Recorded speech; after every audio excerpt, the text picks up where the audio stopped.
really know who Nas is. If he's 22, he's born in 03. Not all of them, some of them. Yeah, I just seen the Breakfast Club. Jimmy popping all that. I be seeing Jimmy talking about, we Gucci boo boo. He in the Gucci store talking about, we Gucci boo boo. I'm like, King, they was going, you up. Jimmy, they was like, Marita Monero. Coca-Cola. Jim Jones was never better than Nas. Jim Jones will never be better than Nas. And this is coming from somebody that's not a Nas fan. I love Dipset. I love the Diplomats. I love Bergen. But we not about to start rewriting history because Jim Jones got confidence. I'm in the game still rapping at a high capacity. If Nas wants to smoke, come in the booth. I will rap You don't want circles no around. smoke. He enjoying that 150 million, 200 million. Okay then, so then leave me alone while I'm on the field. You was effing with him. He wasn't bothering you. On Shannon Sharpe's podcast, Jim Jones stated that he is not just relevant, but even more significant to the culture than Nas. Yes, he really went there, and as soon as he said those words, everything changed. 50 Cent didn't waste time with a diss or a name drop. Instead, he played it slick by posting an old federal transcript on Instagram, which caused the streets to go crazy. Now people are unearthing old wiretaps and displaying clips from the past. And all of a sudden, Jim is in the gym, shouting on camera and dropping diss tracks as if he were getting ready to serve time in Rikers. But let's face it, this isn't just about Nas, and it's definitely not about some rap ego.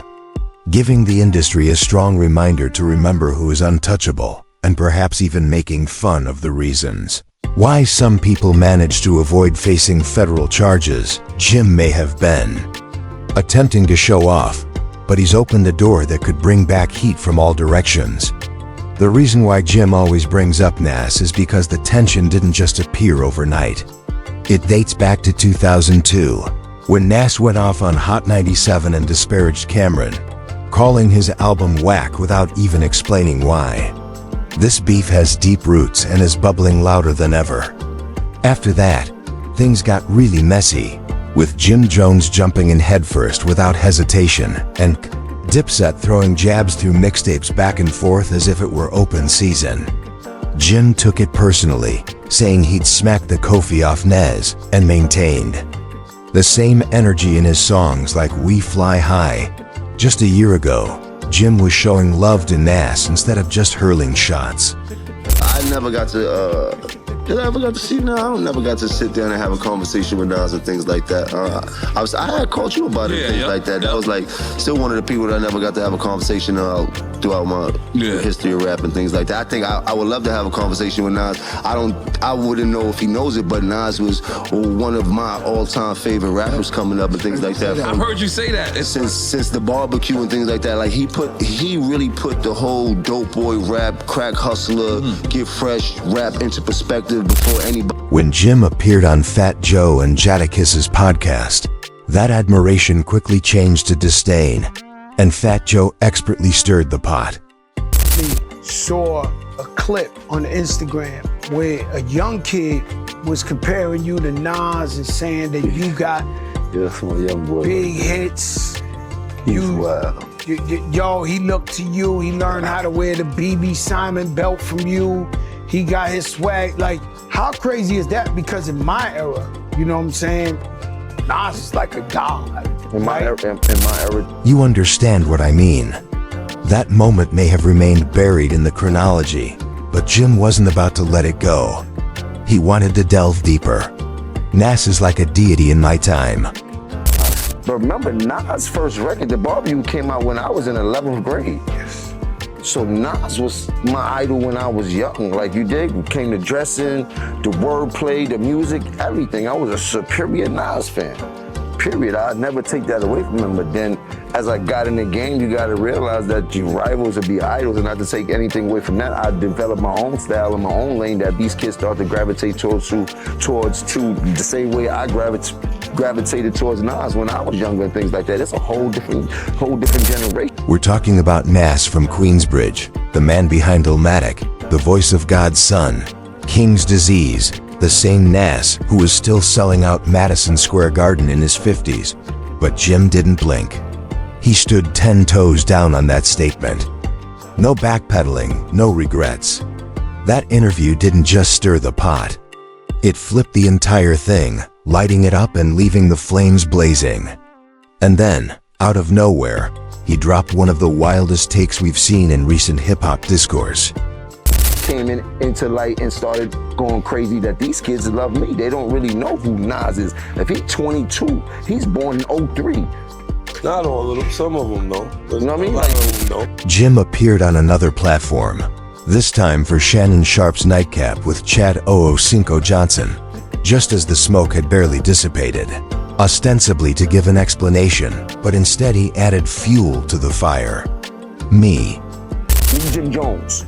No diplomats, no nobody else. Me, Jim Jones. Check my track record, then check everybody else's track record. Then go to the billboards and check all my entries, then check all them entries and and I'm not taking nothing away from nobody, but I hear the comparisons and then we trying to act funny when it comes. No, I've been spanking a lot of this talking about the industry. And Shannon, he wasn't going to give Jim a pass, so he began with, Two questions, Jim. You smoke, right? Yeah, Were you smoking when you said you better than Nas? I might have been a little bit. However, Jim's subsequent statement caused viewers to pause the entire show and wonder, did he really just say that? I want you to Nas, and I don't care what nobody say. I know I made a little boo-boo when we talk about the sales and all this type of. I don't feel like getting into that rhetoric about where I started and where he Well, you started. said that but listen, Nas was nice when I was in high school. When I was in 10th grade, Nas came out. Nas was dope. We appreciated him. He had a little bit of run. Jim returned with another amazing take, just when you thought he was done comparing careers. He brought up the old Dipset versus Nas beef from the early 2000s, saying he was always a bigger Nas fan but now claims to have outperformed him in terms of impact. He then tried to change the subject, stating that Nas has always been one of the flyest in the game and giving him props for his fashion. But he kept coming back to the same bold point. Nas doesn't influence the streets like I do. DMX and all these other people, like, Ain't no shame in that. There are a lot of more folks came up to Tom Brady. He never had that type of influence on us, except for his first album. I already told you, I used to want to dress like Nas because he had a lot of fresh clothes that the hustlers used to wear, and we used to see him on TV. He had one of the illest albums of all time. And then in high school when he had the barbecue and shit like that. So I'm a real fan of Nas, but he kind of lost me after the movie Belly-ish. After that, Jim became so irate that he began making fun of Shannon Sharpe's attire live. Been in this thing, but lyrically, I'm gonna keep it a stack with you. Yeah, Y'all but look ain't how happy you with dress. Nas. Look how you dress. You don't even be in the same places I be in. The But things I- that we, listen, I can be in the church house. You can't emphasize lyrics. I don't know who told you that. Now look, y'all know you on that good stuff, but you're not seeing Nas. In the meantime, Uso simply sat there and watched Shannon and Jim spar like it was a pay-per-view grudge match. The 40 and 50-year-olds in their panties because I said I'm better It than don't Nas. matter. Look at you. Look at you. Ain't nobody from Dipset gonna take you over Nas. Nobody from the Diplomats but you. That Hey, I shirt too got tight. Hold on, Jim. Hold on. That shirt too Hold tight. on. That shirt too tight. You want to go back Hold to on. I really mean it? I really mean it started. We could go back to but I the just history, said, bro. but you didn't Don't even do say that, bro. Then, while they were still discussing rap legends and Nas, things took a crazy turn. Jim claimed that Shannon had just invited him to clicks that caused the fuse to go off. High level. Hey, you check my record. you heard? jumping up and I'm down. still playing You at need a to high go back level. and get Jada. Jada done put y'all. I'm rapping at a high level. You better check my stats, bro. I will we run not circles denying around that. Nas rapping right. I will run circles around Nas rapping right now. Right now, I will run Saturn around Nas right now. When Jim said he was better than Nez, Shannon Sharpe abruptly changed from being a cool host to a full-fledged opponent. If Jim wanted to smoke, Shannon was prepared to go to the gym and settle it with reps. This is the biggest podcast you have ever been on. Rather than shooting rounds back at 50, Shannon examined his body in addition to his lyrics. Jim attempted to change the focus, making it into a gym brawl in an attempt to demonstrate his continued supremacy in some field. The biggest podcast you ever been on. You know podcast you been on better than this one. Hold on. We off topic. Hold on. No, This is what I do. You see Name you a podcast in your you been on feelings? You bigger see than in your this. feelings? When you get big, you get invited to Club Shay. This is what I do. Nas get invited to Club Shay. The comment section was going crazy as fans were going crazy over the fact that a retired NFL Hall of Famer was out here defending Nas. One fan even said, "Shannon did what Fat Joe and Jada should have done. Jones, you delusional Shannon, thank you for bringing it up." Jim was working out and talking gym theatrics when 50 had already made his next move quietly, and that one label was still sitting heavy in the background, ready to shake things up all over again. And to be honest, they had a point when they asked why Fat Joe and Jada kissed so softly during that first interview. As all of this drama unfolded in public, 50 Cent was spotted in the background, watching it all happen. But don't get it wrong, he wasn't laughing yet. It took a petty turn when people thought it was all funny and perhaps dying down. And that's when fans unearthed an old clip that made jaws drop all over again. Stop buying a bag of your clothes, big fella. You too big, man. You talk about you in the gym. Now you want to get me? You want me to see me in the gym? Oh, we can do that. Since you like to talk that ish, now come see me in the gym. We talking about working out. Come see me in the gym. We talking about working out or strength? What we talking about? Working out or strength? Work however you want to do it. We talking about since you got money. And we talking about put your money where your mouth feels. You talking about working out, I burn you. You talking about working out, I burn you. You talking about working out or strength? Because you probably can lift a lot more than me. Whatever. You're bigger than me. You're probably stronger than me. But if you talk about working out, I burn you. This ain't what you do. This ain't what you want. You are doing good when you talk about Nas and Jada. You don't want to see this? See the true disrespect? It's not that Nas clapped back. It's that he didn't. Jim didn't just get ignored back then, and he was laughed off the stage. Now in 2025, that same old energy is back like it never left, but it didn't stop there. While Nas remained silent, and Shannon continued to get more ripped by the day, someone else was lurking. The second 50 Cent heard Jim say that he was better than Nas, he didn't even blink. Instead, he just laughed and then reached into his bottomless vault of receipts and dropped a straight-up bombshell, bringing back one of the most contentious rumors in hip-hop history, referring to Jim as individual. The caption read, "It had the internet in shambles." Because, as you are aware, Individual 1 was a federal code name taken directly from the Tekashi 6ix9ine wiretap during the 2018 9 Trey case. Prosecutors played a phone call during Tekashi 69's trial that they said featured Jim Jones. He wasn't named specifically, but it was labeled as such because someone was allegedly ordering gang members to beat up Tekashi for flipping on the set. Yeah, I just seen the Breakfast Club. Jimmy popping all that. I be seeing Jimmy talking about we Gucci boo boo here in the Gucci store. Talking about we Gucci boo boo. I'm like King they was going do up. Jimmy they was like Marita Monero. Yo, honestly, I can't, like, if it was like Jim Jones, imagine putting a pen to paper to write about him. He was so nice. He was so nice about him. How did you do that? What's the first sentence? What the fuck do you write about him? I'm not anxious to hear the Jim Jones diss record. Like, I'm like, yo. He used to have so nervous was like B.I.G., Pac, right? Even Cannabis, like Eminem, he'd have you like, if we go at it, dog, we gotta go hard. You know what I'm saying? But these Jim Jones, like, I mean, I respect you getting your money. You're like, exactly, right? Even though Jim's voice was never formally verified in court, and he was never charged, the blogosphere and the streets ignored this. Wait, let me get this off. Yo, Jim, yo, Wack, let me just get this off my shoulders, right? Let me just get this off my shoulders to show you what type of nigga I am. And why it's so early, let me get this off my shoulders. Jim Jones, right? He ran with the same niggas I ran with a decade before I met him. Jim Jones, the Dipset nigga, the nigga that was just over there dancing and shit on Versus.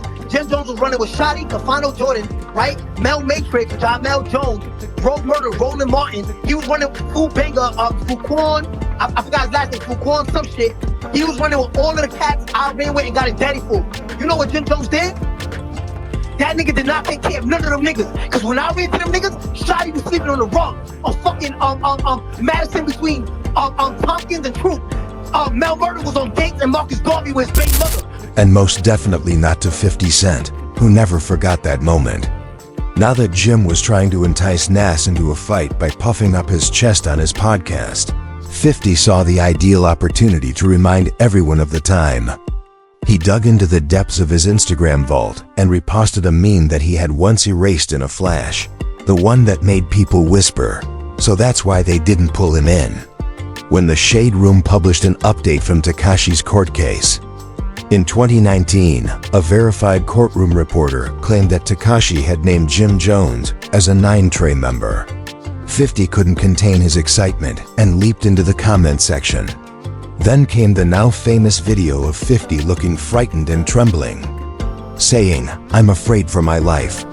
I mean, Jimmy is ganged." Right now in Texas, please, whatever you do, don't tell them I'm in San Antonio. Don't tell them I'm staying at the Four Seasons. Don't tell them, please don't tell them, because it's just so much pressure on me right now. I don't know what to do.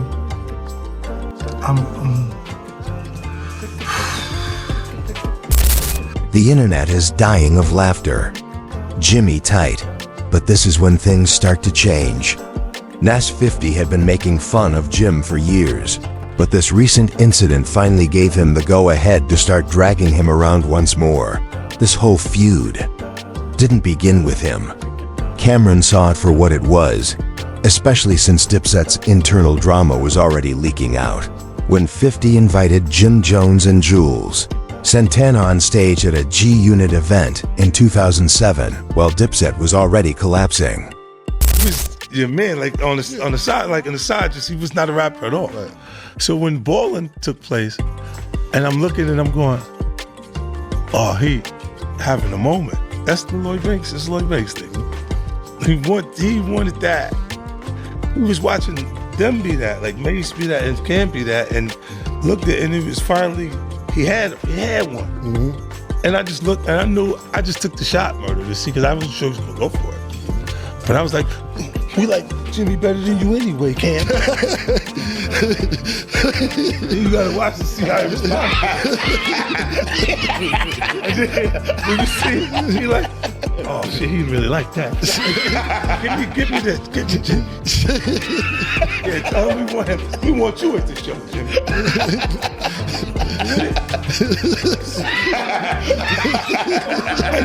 Yo, but that was one of those things, I just threw it out. Individual 1 in a wiretapped phone call during Tekashi's federal trial.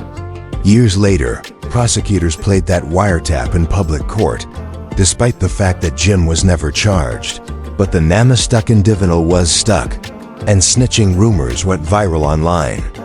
Blogs and memes, threads on Reddit, every single one of 50's posts was visible to Jim, who initially remained silent before clapping back with a throwback photo from the Bird Gang era that was dripping with nostalgia and the caption, "Why you keep lying, LOL, I'm going back to sleep-free male matrix till it's reversed." That shout out to his longtime friend who was imprisoned for more than 11 years for racketeering was strategic. It wasn't just love. It was a jab meant to convey that 50 was living in a fantasy world and promoting a made-up story. However, Jim wasn't finished. He followed up with a smoke-filled caption for a Jim Flex post. Someone tell Shannon Sharpe, "Don't start ducking this challenge now. Go and talk like a podcaster, or go and walk what you talk, because my sneakers are tied," he said. "You already challenged me in front of the world. Might as well finish that job." Champu said he doesn't want to do it in public. Cool, let's do it in private. I know your rep as an athlete is on the line. As long as you're the witness, we don't duck no challenges. Size doesn't matter where I'm from. Run it.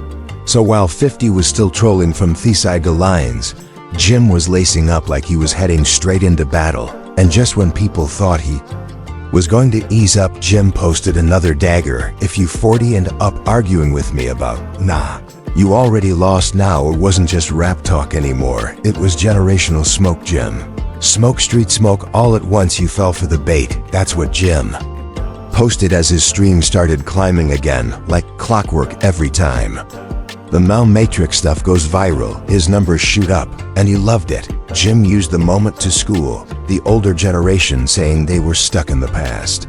Y'all mad at how things run today? Tighten up. That line hit hard for some, but the real heat came in his caption. I said what I said. Peace. I'll wrap circles around any artist from my era. Whoever dares step in the booth, bring some money with you. This game ain't free. He wasn't just flexing, he was throwing down a challenge to anybody from his generation who thought they still had it. We outside in the field take that how you want, but we working every day. Meanwhile, fans are becoming louder because Jim is still baiting, talking, and calling himself more influential, while mass is still radio silent and watching the circus from a distance, calmly unconcerned. Some are even claiming that if Nas ever responded, it wouldn't be a simple diss, but rather a lyrical execution. Yeah, Jimmy boy, you should have never brought this up. Y'all are only 3 years apart, and Nas is just like murdering you. You asked us to look up the stats, and here they are. Like Jim Jones, like you got a couple songs. I mean, like literally, it's a couple. But we're talking about Nas. Let me show y'all Nas's last projects. Nas been getting it in since 2018. Jimmy, when the last time you put out an album? Oh, would you look at that? You have been dropping music. You've really been dropping music. But nobody's heard it. Nobody's listening, bro. Right now, Jim is currently throwing punches into the air in the hopes of landing one, but he is maintaining his composure. And 50 minutes later, he is still hiding in the shadows, pulling strings like the ultimate puppet master. Just when you thought everything might finally calm down, Jim reappears, this time with a mysterious post that features stacks of cash, a microphone, and the caption, "Y'all still talking, I'm still cashing." The message was clear, he isn't backing off from this wave anytime soon. Fans couldn't tell if he was flexing or ducking, but the thing is, people aren't putting up with it anymore. A blog began reposting old freestyle battles, gathering quotes from all over the world, and posing the question, is Jim really that influential? Some fans are riding with him, saying he changed streetwear and brought that gritty Harlem swagger to the front line. But others are calling him cap, claiming he's rewriting history to chase clout. At the same time, industry insiders started whispering that Nas might actually be in the studio, just in case not for drama, but to remind folks why he's still considered top tier. Quiet power move. And while Jim's on Instagram dropping one-liners and Jim selfies, 50 Cent is getting even pettier. He liked a post that said, "Imagine losing a battle no one agreed to be in, and then unfollowing Jim again for the 3rd time in 2 years. So now we're here." Jim's shadowboxing. Nas is locked in the 50s, got popcorn in one hand and a burner phone in the other. Nobody knows who's really about to make the next move, but it's clear the smoke hasn't settled yet. If that unreleased wiretape really exists, Jim might have just talked himself into way more than a diss track while he's out here rapping, flexing, and challenging anybody with a pulse. We've seen it before. He doesn't yell. He executes without warning or mercy. Now the entire game is holding its breath, waiting for Nas to eventually emerge from the shadows and put an end to this with a few lethal bars. Or will 50, since this isn't just about music anymore. This is about reputation, legacy, and survival in a game where silence can be louder than any diss. Keep your eyes open, because the next move could change everything. If you're locked in with this story, don't forget to like, share, and subscribe. As you already know, we're keeping receipts, energy, and smoke right here. Thank you for watching, and I'll see you on